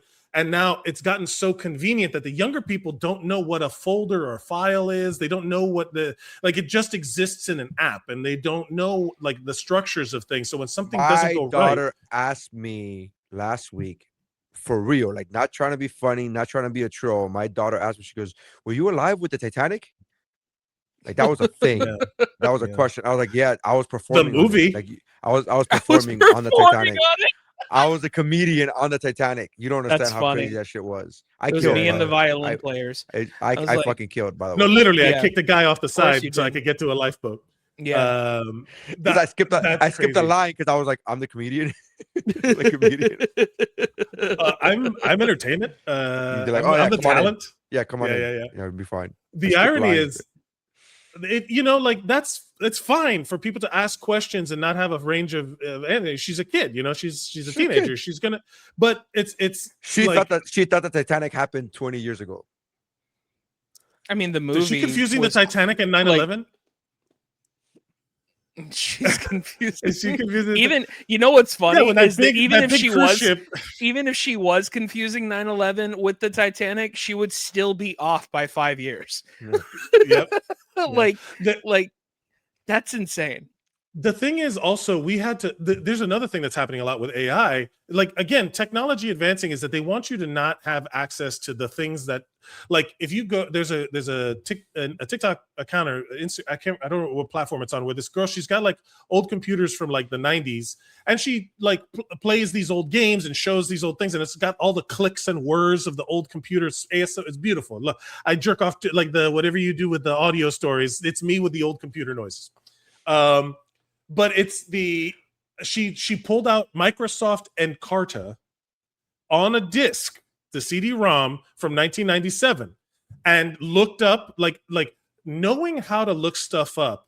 And back when Google was new, you learned the tricks to Google better. And if you were good at Google, you were finding things that other people couldn't find. And now, because AI is forced down our throats, it's trying to be like, no, this is what you mean. It's like, no. I'm looking for something specific. I've searched this way before for 20 years. I know how to look for what I'm looking for. And don't tell me what I'm looking for. My internet came in a cereal box. God damn it! I used to have to sign up for internet by the minute, and it came on a disc in the mail. I had to eat an entire box of Cheerios to get my internet. Yeah. But can we just see what it's like what would happen if we were to insert one of those AOL discs now? Like, what happens? Your computer would explode. Like, I wonder if it would be able to run it. I don't know if it would be able to run it. I'm genuinely trying to answer the question, like technologically. I'm like, yeah, if I'm you trying to figure like that's like 95, right? Like 99. Windows 95. Windows. It would have been like Windows 95, 98, and it would have been, because I remember back in the like early days that you would have to like figure it out. But yeah. Hey, so this is a dumb question that was asked on the Dan Laboratory show, which is funny because it's a dumb question to us because we're nerds, and that's a sports show. Right. That's a sports show, and they have very few nerds on that show. They have a couple, but not very few. Sure. The question was: is Robin from Batman and Robin? Is Robin a superhero? Okay. Which Robin?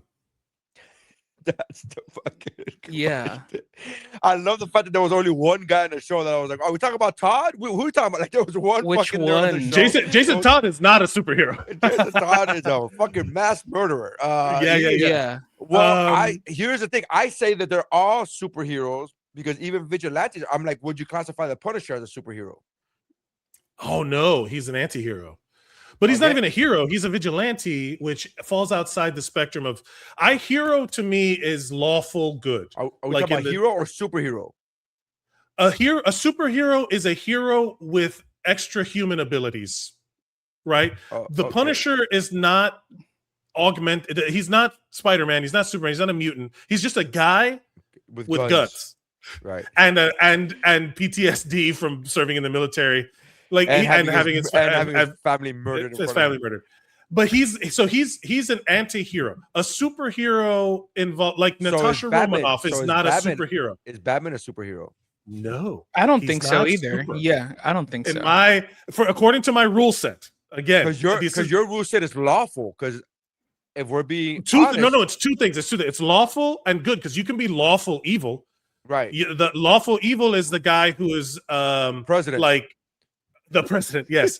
Well, yeah.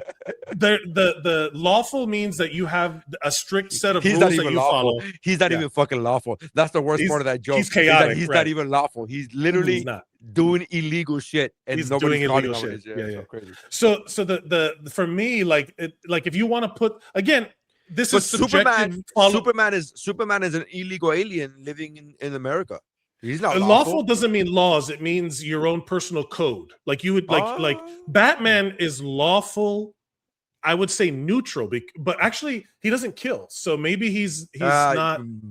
Well, sorry. Yeah, most versions of Batman depends on who's writing him. Yeah, most versions of Batman he kills, but whatever. But he's lawful to his code, right?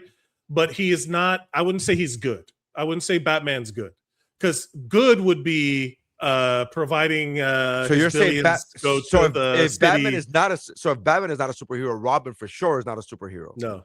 Well, which Robin got Jason Todd got rebuilt, reanimated by the Lazarus Pit, right? Right, yeah. So he has superpowers. So he might be a super villain. We got a comment for My Life in Video 21. Ultimate Batman, he kills people. Again, there's so many versions. It all depends on who's writing him. Yeah. Most Batmans kill people. They have the gun thing. Because Chris Nolan came up with that whole thing for just to add an angle of like, we can't, you know what I mean? Christopher Nolan is the only director that live action that he didn't kill people. Michael Keaton straight up fried a dude with a jet engine.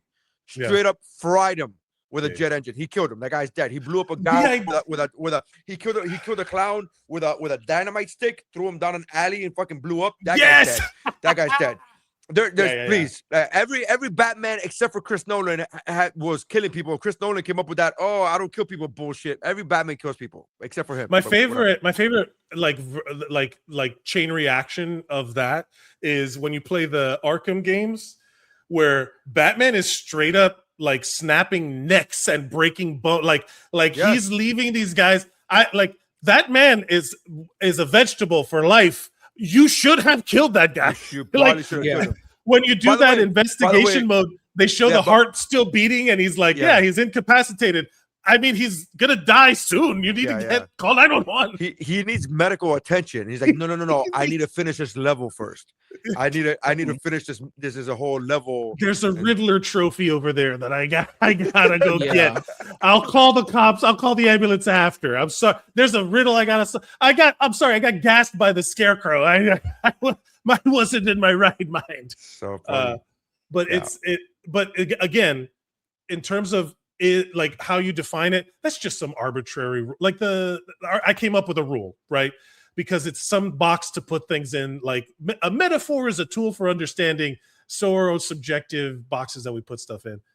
The idea that you could have a good person doing bad things. It's like, could Superman beat the Hulk, right? Like they always do these power leveling things online. And then it came out, I forgot who said it. I attribute it to Stan Lee, but I don't think it was him, where he's like, it's like who would win, the Hulk or Superman? It's like whoever's writing the story gets to choose. Yeah. Right. Well, Stan Lee would say all the time, he was like, who would win between this guy and this guy? And he's like, whoever the writer decides wins. It's what Stanley would always say. So that's So Yolanda says the Robin I knew said, "Holy greenbacks, Batman, kapow!" Yes, that is true. There's a version of that because whoever writes the story gets to choose. Like that's their story. That's their version. Valdes, what do you think he's a superhero? Well, here's my thought. Considering that we, in the Adam West one, they had to actually tape down his dick because it was so big, in the breeches that he was wearing. So yeah, I think he's a superhero. That's the same Robin. It is superhuman. It's more human than human. Those guys, bro. Those stories of I wonder if there's a documentary about the 60s Batman TV show and just how debauched it all was. You asked me if I could go back in time. You just want to see how big Burt Ward's dick was in the Robin suit? For science, Valdes. I need it for record keeping. I mean, I'm sure you can I'm sure you can see it on the DVDs or something. Bro, it's so crazy. No, but that's already when it's taped down. He wants to. Yeah, you're right. You're right. Yeah. But apparently, apparently, I could be wrong because Kurt Braunohler has a joke about this, but he says that he was at his dad's house and he was showing his kids, Kurt Braunohler's kids, the Batman series, and then his dad kept saying, "Oh, Burt Ward's dick was so big that and now all the kids do is look at Burt Ward's dick." I would not have noticed it. If you hadn't said anything, dude. It's like all you notice when you watch it. You're like, "Holy shit, that guy's dick is huge." That guy's dick is huge. It's like the Riddler's gonna kill 1,000 people. It's like you see the hog on that guy. Yeah, dude, that guy is a hog, bro. There is a 60s Batman YouTube video from Warner Brothers Classics. It's called Batmania Born, and it is available on YouTube. But it is I don't know how it's from Warner Brothers Classics, the official thing. So I don't know if they were talking about his hog. If they're going to talk about his, exactly. I don't know if they're going to talk about his hog. There is going to be a 5-minute piece, a vignette on the hog. Yeah, it's one of the features. Is hog. Nary, you went robot. No. Say all that again. We lost him. Did I? I'm back. If you hear us stop talking and let you talk, then that means you're back. Otherwise, you're frozen. That's funny. Yeah. But the idea of can I just say real quick? Because I have to bring this back. The fucking joke that internet cut off was a good one. It said there's a special DVD feature called Hogtied. That's very good. Do you remember that show? It's its own DVD. It's its own DVD. I was like, I can't let it go. Do you remember that show, 1,000 Ways to Die? Yes. Yeah. Okay, there was one that I remember about this guy who he wanted to go out and party, but he wanted it to look like he had a big dick, so he put something there, like a dildo or a sausage or something, and a banana, and then he tied it to his leg, but he tied it so tight that he was giving himself a blood clot. And then so at the end of the night when he was going home, I can't remember if it was with a girl or not, he took the rope came off and the blood clot gave him a stroke. Could you imagine being that girl? Not only 2 levels of disappointment, being lied to about the size of this guy's dick, and also I have to respond to a medical emergency. This is bullshit. That's wild. So funny. Yeah. It's like somebody having a heart attack on you when you're having sex or something. It's just as disappointing as PlayStation no longer producing physical media. It's just as disappointing as when you hear people talk about Supergirl without even fucking watching the movie first. Jesus Christ. Really quick, you're wearing your the Superman hoodie. We talk about how great the Superman movie was the last year. We talked about how this movie came out. I was super excited for.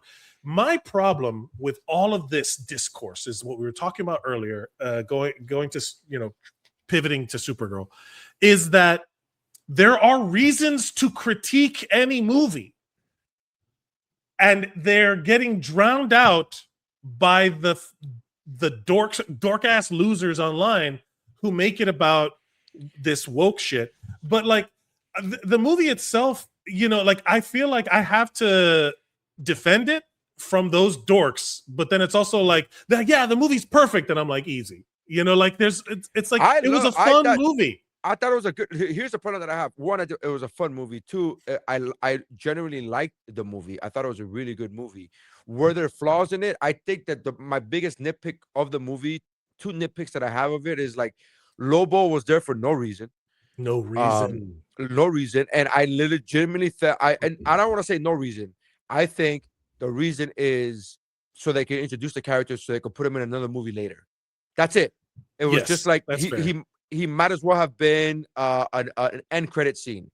I believe like it would have served the same purpose as far as introducing him into the cinematic universe. It would have saved the same purpose if you just would have had him in a after credit scene. So he served no purpose. Yeah. No, for the record, Valdes, have you seen it? No.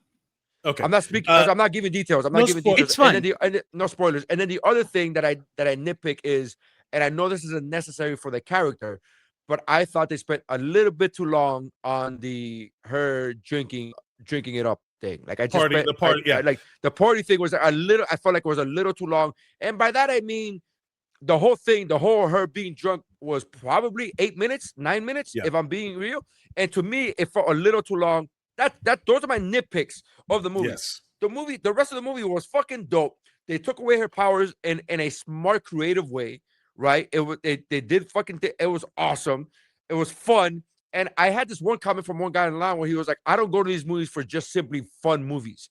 These movies are bigger and deeper than that. And I'm like, what the fuck are you talking about? That's the stupidest shit I've ever fucking heard in my life.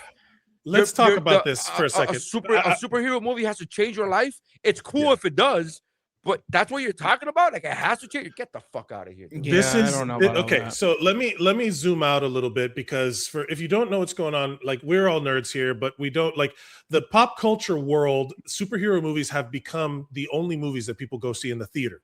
Yeah, they're because of how expensive movies have gotten. Most people don't go to the movies, not to make.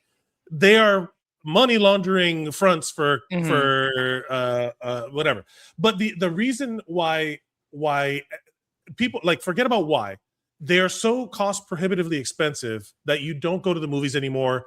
Where back in the Blockbuster Best Buy days of my youth, when it was like you would go to the movies with your friends every other weekend. Like we were talking about, Mike Valdes and I had that video of like the lost art of comiendo mierda, like the lost art of just going to the movies because it was something to do. And the idea that it's now so cost prohibitive, it's like going out to fine dining. Like nobody's going out to these restaurants and like because you can't afford to have a mid experience anymore. So just having like a 3-star experience, people view it as like an affront. It has to be the most amazing thing. And it goes into that algorithmically generated bean soup theory, you know, where like, if it's not perfectly for me, it's trash, you know, like how dare you make something that isn't exactly what I wanted in my mind, you know, like again, you having to interact with the world and not the internet made you a little bit more flexible to the things that aren't 100% for you. So this is people come out of like, oh, I'm not going to see the movies to have fun. It's like, boy, you must be upset all the time. All the time.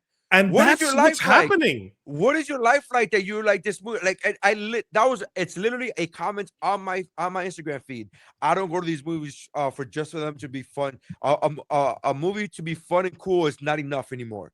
Like that they wrote that. They literally typed that and press enter and say like, so this is gonna go on. Like, what are you talking about? The thing that's wild too is like, unfortunately, big blockbuster movies, like summer blockbuster movies especially, I feel like they're being made for better or for worse, for just so people have something to be either upset about or just have an opinion.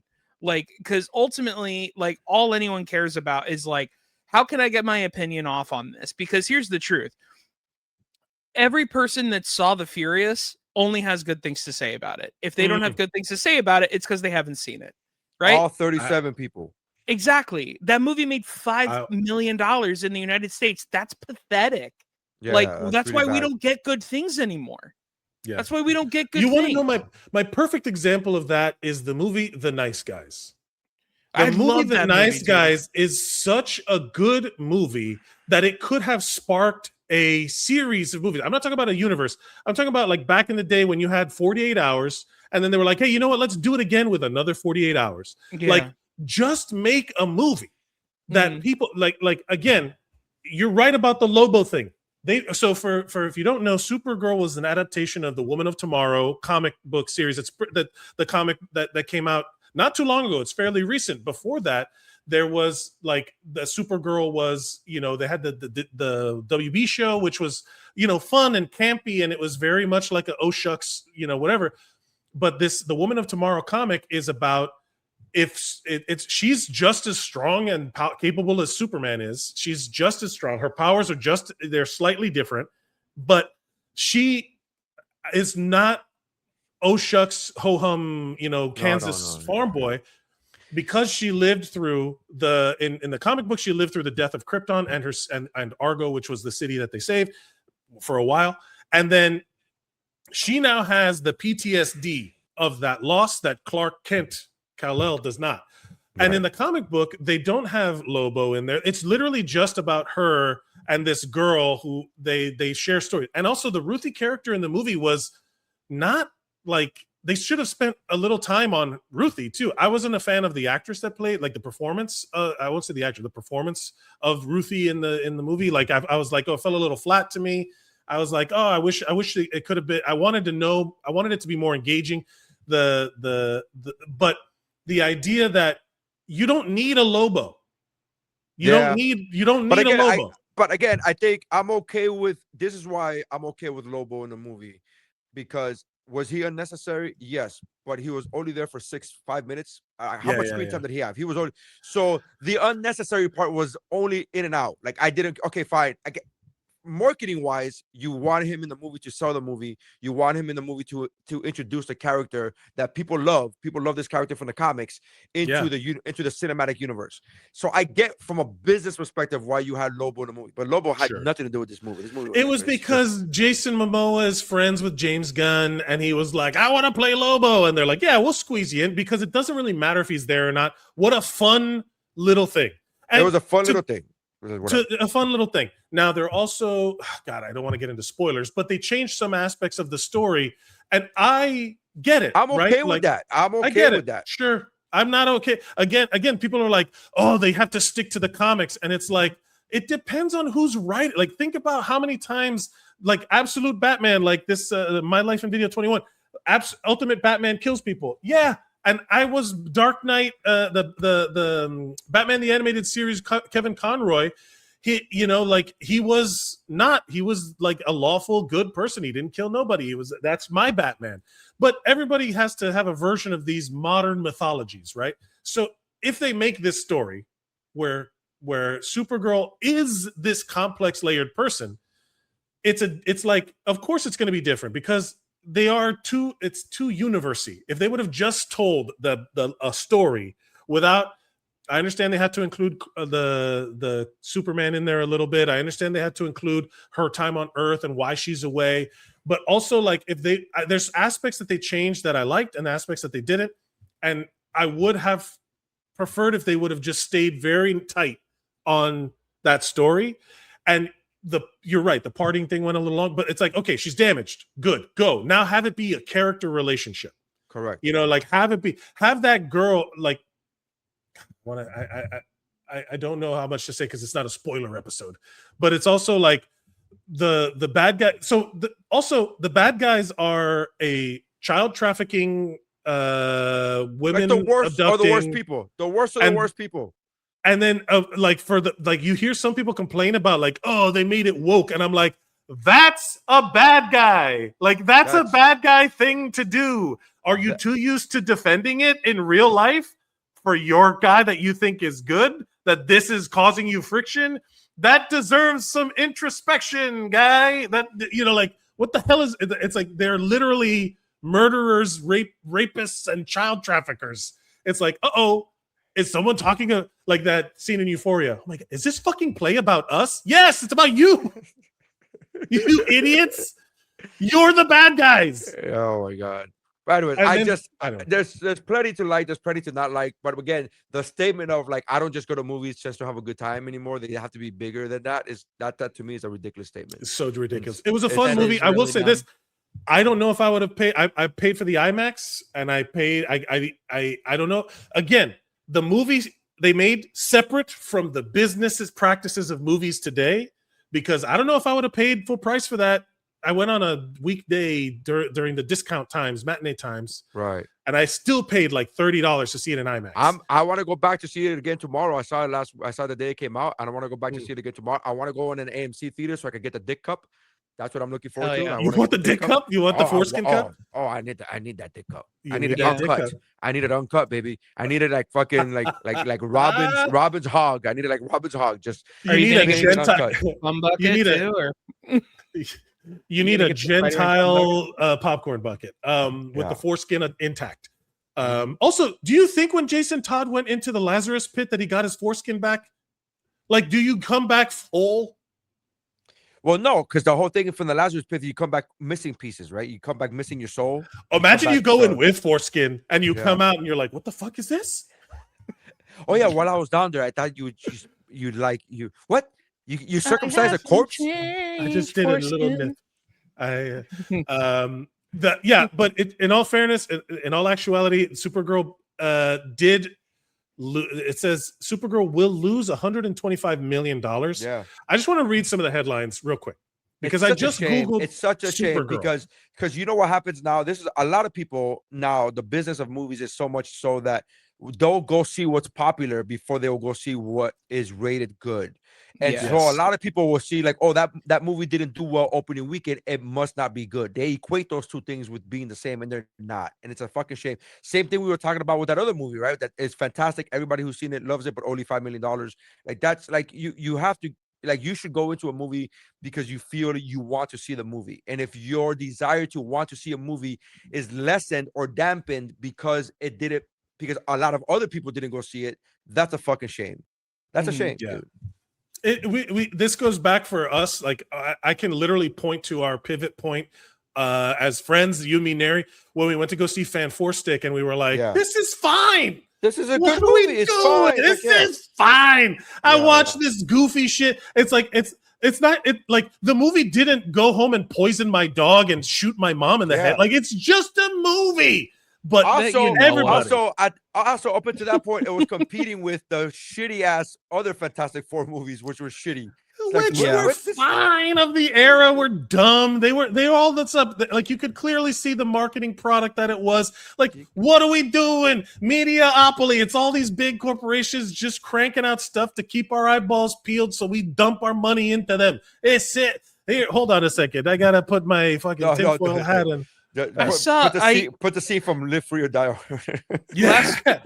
It's just funny because like nobody's talking about like what's it called, because this even happened to the Mandalorian and Grogu. Like nobody's even watching that, which to be fair, I get it because it's just a glorified television show. Like so what? It's good. It's fun. Yeah. Who gives a shit? TV, none of it fucking matters anymore. Yeah. Just watch it. But I will say the problem is I'm not paying $50 to go see a movie.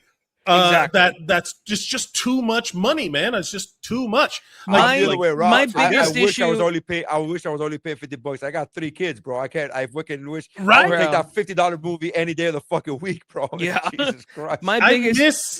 My biggest gripe with Mandalorian and Grogu is just that their home base is in a planet that just looks like Key West, and it's ridiculous. I love the vibe. I love a tropical Star Wars environment. Scarif is my favorite. I love it. It's like why is Star Wars? Stop showing Tatooine. Stop showing me deserts. I want it to look like this, like in Andor when they go to space Miami and he gets arrested. Like in Andor, I was like that. I like seeing representation on camera.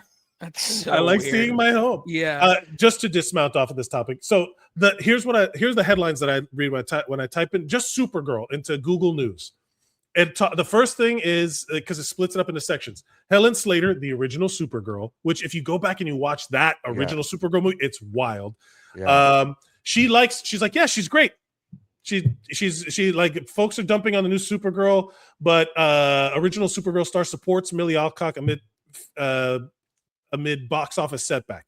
She's like, yeah, it's great. But then it says new Supergirl film receives poor critical and audience reviews, and it talks about hating Supergirl doesn't make you a misogynist. That's a headline. By the This way, is algorithmic. That's incorrect because viewers, it's got a 75% on user reviews. So that right there is factually inaccurate. Yes, both critically and no, it's not. It's critics didn't like it, but the fucking people did. So yeah, but critics are reviewing things for different reasons than abuse. Like again, you're just going for entertainment. Did you like it or not? It's not good or bad. So, and then the next section, which I find funny, this is Megyn Kelly critiques Supergirl film and star Millie Alcock. Which again, who cares? But this headline feels like a Megyn Kelly, 55, melts down over Supergirl star 26. Now, how? First of all, funny that they chose to include, interesting that they chose to include the ages in there, but also kind of misogynistic, like pitting, like this old bitch is mad about this young girl. It's like interesting, but I'm just presenting it as how it's being chosen. The headlines are being chosen to be written. And then former NBC host Megyn Kelly calls Millie Alcock loathsome. Yeah, blistering. It's just like the internet is bad. We should all quit. I hate. I'm forced to use the back tools and of the enjoy. enemy against it. Go touch grass. That could be the other name of the episode. Go touch grass. Touch grass, man. Yeah. But basically, like, we got to stop letting the internet define how we view the world, because unless it's through WuBro eyes, and that's fine. You can check us out on WuBro on all platforms on social media. We are the last bastion of free thought on the internet. Follow us at WuBro Pod on all social media platforms. Follow us individually at Mike Mercadal, at Nery Saenz, at Mike Valdes. And you can see them all in the thing or in the description, whatever platform. Like, share, and subscribe. And thank you, everybody, in the comments for joining in the conversation. We're going to try to be here every Thursday. So you can set your analog alarm clocks that are red LCDs by your bed. Set those for Thursday. WuBro time, same WuBro channel. All right, thank you all, everybody. That's how winning is done. Let's see.